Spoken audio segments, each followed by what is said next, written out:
حضرت عمر بن الخطاب کی پوری کہانی، طاقت، عدل، خلافت اور حضور سے محبت۔ مکہ کی دھول اڑاتی گلیاں، خانہ کعبہ کے ارد گرد طواف کرنے والے چند لوگ، اور انہی میں ایک بلند قامت، بہادر اور مضبوط انسان نظر آتا ہے۔ یہ تھے عمر بن خطاب، قریش کے بہادر، غیرت مند اور نڈر انسان۔ اسلام کے ابتدائی دور میں حضرت عمر اسلام کے سخت مخالف تھے۔ ان کی تلوار اسلام کے دشمنوں کے لیے خوف کی علامت تھی۔ ایک دن غصے میں بھرے ہوئے انہوں نے ارادہ کیا کہ آج محمد کو قتل کر دوں گا۔ تلوار نکالی اور مکہ کی گلیوں میں چل پڑے۔ راستے میں ایک شخص ملا۔ اس نے کہا، عمر، پہلے اپنے گھر کی خبر لو، تمہاری بہن اور بہنوئی نے اسلام قبول کر لیا ہے۔ یہ سن کر غصہ اور بڑھ گیا۔ وہ سیدھے بہن کے گھر پہنچے۔ دروازہ کھولا تو اندر قرآن کی تلاوت ہو رہی تھی۔ ان کی بہن اور بہنوئی سورۃ طٰہٰ پڑھ رہے تھے۔ عمر نے مارا، بہن زخمی ہو گئی، لیکن جب ان کی بہن کے چہرے پر خون دیکھا تو دل پگھل گیا۔ کہنے لگے، مجھے وہ کلام دکھاؤ جو تم پڑھ رہے تھی۔ وضو کیا، قرآن پڑھنا شروع کیا۔ پہلی آیات تھی، تے مَائِعَ اے نازل نیا اویل اوے القارین النتے شقے۔ اے محمد، ہم نے تم پر قرآن اس لیے نہیں اتارا کہ تم مشقت میں پڑ جاؤ۔ یہ الفاظ سیدھے دل میں اتر گئے۔ آنکھوں سے آنسو بہنے لگے۔ تلوار زمین پر گر گئی۔ زبان سے نکلا، مجھے محمد کے پاس لے چلو، میں ایمان لاتا ہوں۔ نبی کریم کے دروازے پر پہنچے۔ صحابہ گھبرا گئے، لیکن رسول نے فرمایا، عمر کو آنے دو، اگر اللہ نے اسے ہدایت دی تو اسلام کو عزت ملے گی۔ عمر اندر داخل ہوئے، نبی کے سامنے کھڑے ہو گئے۔ رسول نے فرمایا، اے عمر، کب تک؟ عمر کے دل پر یہ الفاظ ہتھوڑے کی طرح لگے۔ بولے، میں گواہی دیتا ہوں کہ اللہ کے سوا کوئی معبود نہیں اور محمد اس کے رسول ہے۔ پورے مکہ میں خوشی کی لہریں دوڑ گئیں۔ نبی نے فرمایا، آج اسلام کو عزت ملی۔ حصہ 2، اسلام کے شیر بن گئے۔ حضرت عمر کے اسلام لانے کے بعد مسلمانوں نے چھپ کر عبادت کرنا چھوڑ دی۔ انہوں نے کہا، کیا ہم حق پر نہیں؟ پھر کیوں چھپی؟ پھر وہ نبی کے ساتھ خانہ کعبہ میں گئے، صف بنائی اور سب کے سامنے نماز ادا کی۔ کفار حیران رہ گئے۔ اس دن سے مکہ کے ہر کونے میں عمر کے ایمان کی گونج سنائی دینے لگی۔ جہاد میں ان کی تلوار بجلی بن کر چمکتی تھی، ایمان میں پہاڑوں جیسی مضبوطی تھی، اور عدل میں وہ دنیا کے سب سے بڑے منصف بن گئے۔ حصہ 3، خلافت کا آغاز۔ جب حضرت ابوبکر کا وصال ہوا تو مسلمانوں نے حضرت عمر کو خلیفہ بنایا۔ یہ وہ دور تھا جب اسلام تیزی سے پھیل رہا تھا۔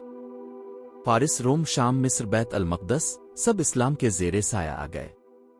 لیکن حیرت کی بات یہ تھی کہ اتنے بڑے بادشاہ کے پاس کوئی محل نہیں تھا، نہ پہرے دار، نہ شاہی لباس، ایک چادر، ایک عصا، اور دل میں امت کا درد۔ راتوں کو مدینہ کی گلیوں میں خود پہرا دیتے۔ اگر کوئی بھوکا ہوتا تو اپنے کندھوں پر آٹا اٹھا کر لے جاتے۔ ایک رات ایک خیمے کے پاس پہنچے جہاں ایک عورت اور بچے تھے۔ بچے رو رہے تھے، آگ جل رہی تھی۔ پوچھا، کیا ہوا بہن؟ عورت نے کہا، میرے بچے بھوکے ہیں، میں پانی میں پتھر ابال رہی ہوں تاکہ وہ سمجھی کچھ پک رہا ہے۔ یہ سن کر حضرت عمر کے دل پر بجلی گری۔ فوراً بیت المال گئے، آٹا اور گوشت لائے اور خود خیمے میں جا کر کھانا پکایا، بچوں کو کھلایا۔ جب بچے ہنسنے لگے تو فرمایا، عمر کو آج سکون ملا۔ یہ تھا عدل فاروقی جس نے تاریخ بدل دی۔ حصہ 4، نبی سے عشق۔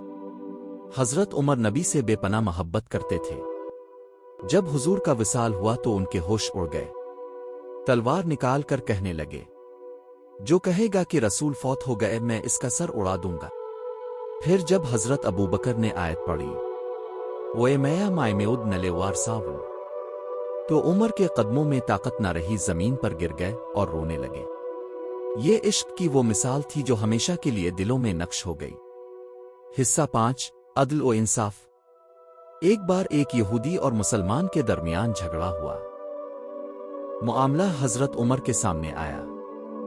دونوں کی بات سن کر فیصلہ یہودی کے حق میں دیا۔ یہودی حیران رہ گیا اور کہنے لگا، یہی عدل ہے جس نے تمہیں ہم پر غالب کر دیا۔ حصہ 6 دشمنوں کے دلوں میں خوف۔ حضرت عمر کی ہیبت دشمنوں کے دلوں میں بیٹھ گئی تھی۔ رومی بادشاہ کہا کرتا تھا، میں عرب کے خلیفہ سے نہیں ان کے عدل سے ڈرتا ہوں۔ جب حضرت عمر بیت المقدس گئے تو ان کے کپڑوں پر پیبند لگے تھے، اونٹ پر خادم کے ساتھ باری باری سوار ہو رہے تھے۔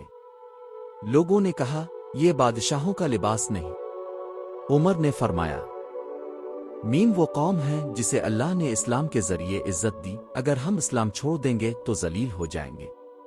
حصہ 7 شہادت۔ ایک صبح فجر کی نماز میں ایک مجوس غلام نے حضرت عمر پر خنجر سے حملہ کیا۔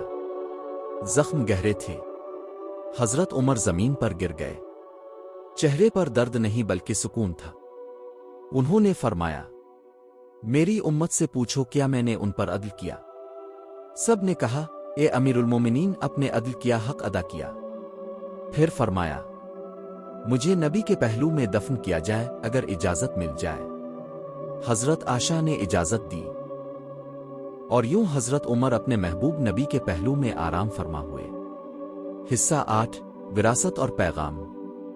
حضرت عمر کا نام تاریخ میں ہمیشہ عدل، بہادری اور ایمان کی مثال رہے گا۔ ان کی زندگی بتاتی ہے کہ اصل بادشاہ وہ نہیں جو تخت پر بیٹھے، بلکہ وہ ہے جو امت کے لیے راتوں کو جاگے۔ حضرت عمر کی حکومت نے دنیا کو انصاف سکھایا۔ ان کے عدل پر آج بھی تاریخ فخر کرتی ہے۔